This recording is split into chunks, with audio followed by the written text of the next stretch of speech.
Chapter 10.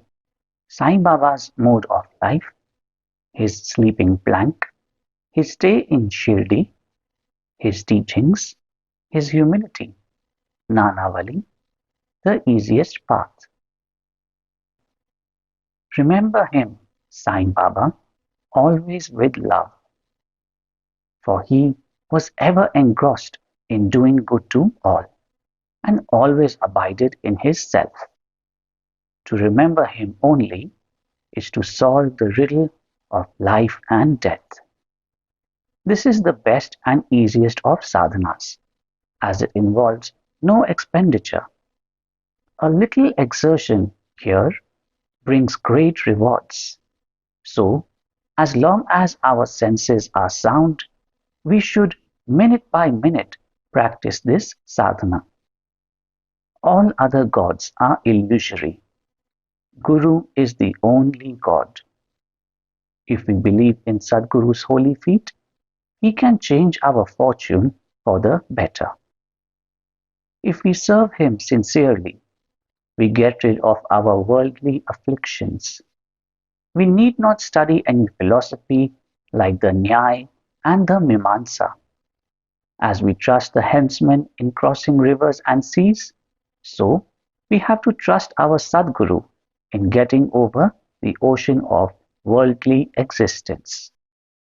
The Sadguru looks to the intense feeling and devotion of his devotees, endows them with knowledge and eternal bliss. In the last chapter, Baba's mendicancy and devotees' experiences and other subjects are dealt with. Let the readers now hear where and how Baba lived, how he slept, and how he taught, etc. Baba's wonderful bedstead. Let us first see where and how Baba slept. Mr. Nana Sahib Dingle brought for Sai Baba a wooden plank about 4 arms in length and only a span in breadth for sleeping upon. Instead of keeping the plank on the floor and then sleeping on it, Baba tied it like a swing to the rafters of the masjid with old shreds or rags and commenced to sleep upon it. The rags were so thin and worn out that it was a wonder how they could bear or support weight of the plank itself, let alone the weight of Baba. But somehow or other, it was Baba's sheer leela that the worn out rags did sustain the plank, along with the weight of Baba on it. On the 4 corners of this plank, Baba lighted panatis, earthen lamps, one at each corner, and kept them burning the whole night. It was a sight for the gods to see Baba sitting or sleeping on this plank. It was a wonder to all how Baba got up and down the plank. Out of curiosity, many curious observers kept watching the process of mounting and dismounting, but none succeeded. As crowds began to swell so as to detect this wonderful feat, Baba one day broke the plank into pieces and threw it away. Baba had all the 8 Mahasiddhis powers at his command. He neither practiced nor craved for them. They came to him naturally as a result of his spiritual perfection. Manifestation of Brahma. Though Sai Baba looked like a man, 3 cubits and a half in length, still he dwelt in the hearts of all. Inwardly, he was unattached and indifferent, but outwardly he longed for of mass welfare. Though he had the state of Brahma, outwardly he seemed engrossed in the world. Sometimes he looked on all with affection, and at times he threw stones at them. Sometimes he scolded them, while at times he embraced them and was calm, composed, tolerant, and well balanced. He always abided and was engrossed in the self, and was well disposed towards his bhaktas. He always sat on one asan and never travelled. His satka was a small stick which he always carried in his hand. He was calm and thought-free. He never cared for wealth and fame, and lived on begging. Such a life he led. He always uttered, Allah Malik, God is the real owner. Entire and unbroken was his love for the bhaktas. He was the mine or storehouse for self-knowledge, and full of divine bliss. Such was the divine form of Sai Baba, boundless, endless, and undifferentiated. One principle which envelops the whole universe, from a stone to Brahma, incarnated in Sai Baba. The really meritorious and fortunate people got this treasure grove in their hands, while those people who, not knowing the real worth of Sai Baba, took him to be a mere human being, were indeed unfortunate. His stay in Shirdi and probable birth date. None knew or knows the parents and the exact date of birth of Sai Baba, but it can be approximately determined by his stay in Shirdi. Baba first came to Shirdi when he was a young lad of 16 and stayed there for 3 years. Then, all of a sudden, he disappeared for some time. After some time, he appeared in the Nizam state near Aurangabad and again came to Shirdi with the marriage party of Chand Patil when he was about 20 years old. Thence he stayed in Shirdi for an unbroken period of 60 years, after which Baba took his Mahasamadhi in the year 1918. From this, we can say that the year of Baba's birth is approximately 1838 AD. Baba's mission and advice. Saint Ramdas flourished in the 17th century and fulfilled to a great extent his mission of protecting cows and Brahmins against the Yavanas. But within 2 centuries after him, the split between the two communities, Hindus and Mohammedans, widened up, and Sai Baba came to bridge that gulf. His constant advice to all was to this effect: Ram, the god of the Hindus, and Rahim, the god of the Mohammedans, were one and the same. There was not the slightest difference between them. Then, why should their devotees fall out and quarrel among themselves? You ignorant folk, join hands and bring both the communities together. Act sanely, and thus you will gain your object of national unity. It is not good to dispute and argue. So don't argue, don't emulate others. Always consider your interest and welfare. The Lord will protect you. Yoga, sacrifice, penance, and knowledge are the means to attain God.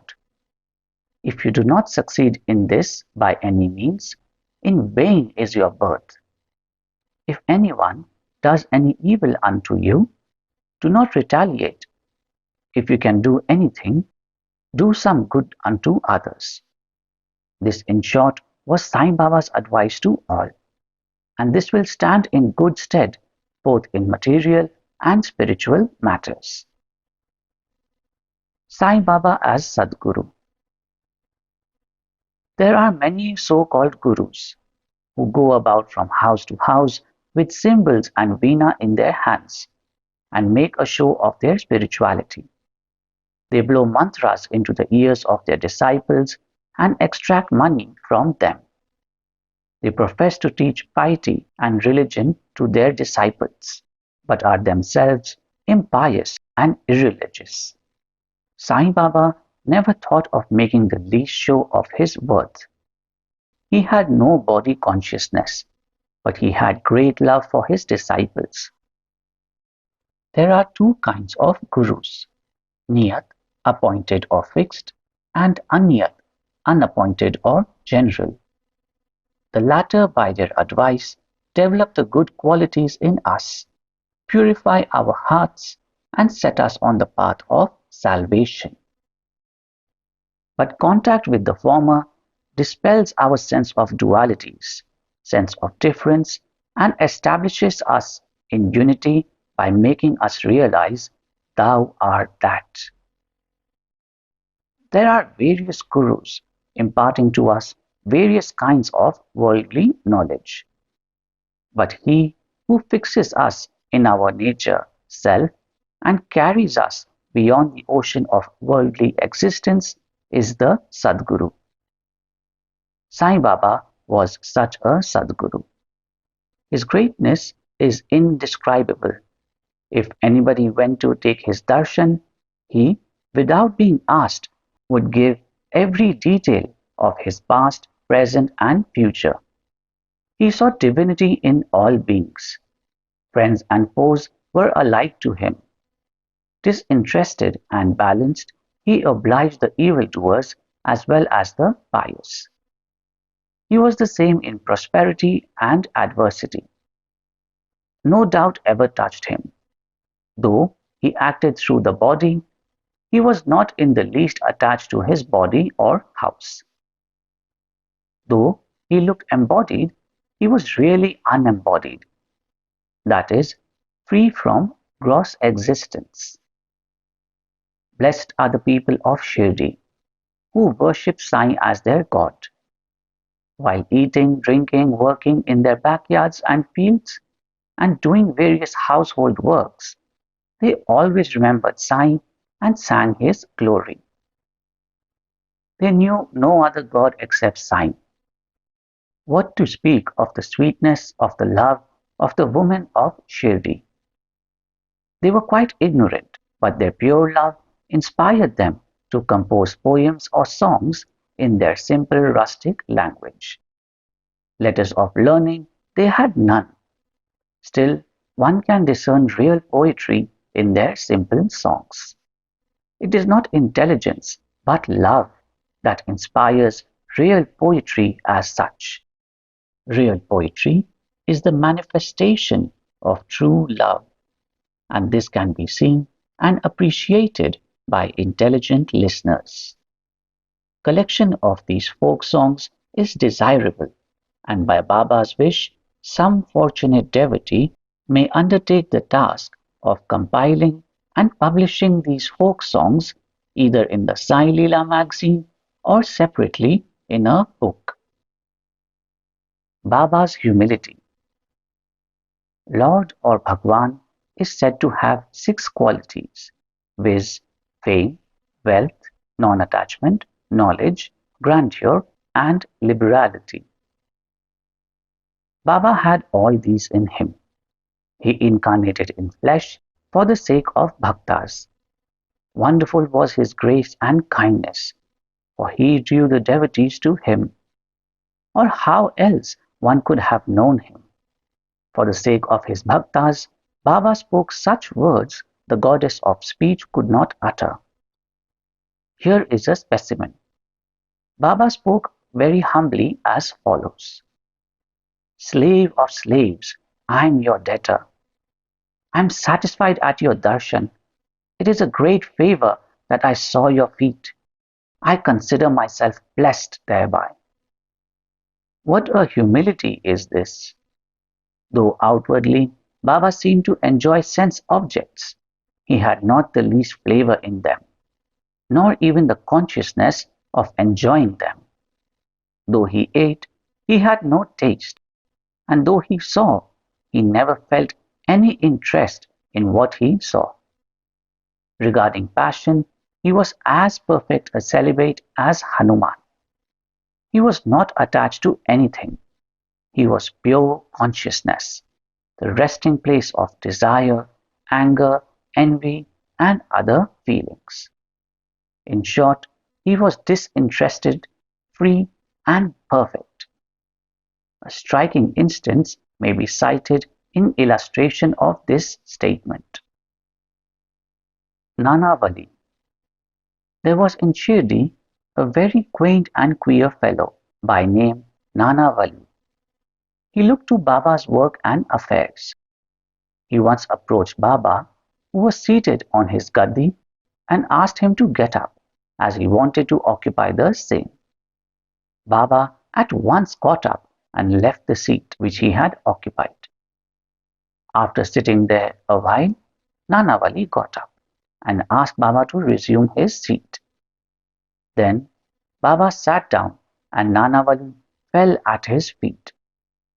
Baba did not show the slightest displeasure in being dictated or ousted. This Nanavali loved Baba so much that he breathed his last on the 13th day of Baba's Mahasamadhi. The easiest path, hearing the stories of the saints and being in their company. Though Sai Baba acted outwardly like an ordinary man, his action showed extraordinary wisdom and skill. Whatever he did was done for the good of his devotees. He never prescribed any asana, regulation of breathing, or any rites to his bhaktas, nor did he blow any mantra into their ears. He told them to leave off all cleverness and always remember Sai Sai. If you did that, he said, all your shackles would be removed and you would be free. Sitting through 5 fires, sacrifices, chantings, eightfold yoga are possible for the Brahmins only. They are of no use to the other classes. The function of the mind is to think. It cannot remain without thinking for a minute. If you give it a sense object, it will think about it. If you give it Guru, it will think about Guru. You have heard most attentively the grandeur of Sai. This is the natural remembrance of Sai. Hearing the stories of the saints is not so difficult as the other sadhanas mentioned above. They remove all fear of this sansar, worldly existence, and take you onto the spiritual path. So, listen to these stories, meditate on them, and assimilate them. You may do or attend to your worldly duties, but give your mind to Sai and his stories, and then he is sure to bless you. This is the easiest path, but why do not all take to it? The reason is that without God's grace, we do not get the desire to listen to the stories of saints. With God's grace, everything is smooth and easy. Hearing the stories of the saints is in a way keeping their company. The importance of the company of the saints is very great. It removes our body consciousness and egoism, destroys completely the chain of our birth and death, cuts asunder all the knots of the mind, and takes us to God, who is pure consciousness. It certainly increases our non-attachment to sense objects and makes us quite indifferent to pleasures and pains, and leads us onward on the spiritual path. If you have no other sadhana, such as uttering God's name, worship or devotion, etc., but if you take refuge in them wholeheartedly, they will carry you off safely across the ocean of worldly existence. It is for this reason that the saints manifest themselves in this world. Even sacred rivers such as the Ganges, Godavari, Krishna and Kaveri, etc., which wash away the sins of the world, desire that the saints should come to them for a bath and purify them. Such is the grandeur of the saint. It is on account of the store of merit in past births that we have attained the feet of Sai Baba. We conclude this chapter with meditation on Sai's form. He, the graceful and handsome Sai, standing on the edge of the masjid and distributing udi to each and every bhakta with a view to his welfare. He who thinks the world as an illusion and who is ever engrossed in supreme bliss, before him we humbly prostrate ourselves. Bow to Shri Sai, peace be to all. Mohanji loves you.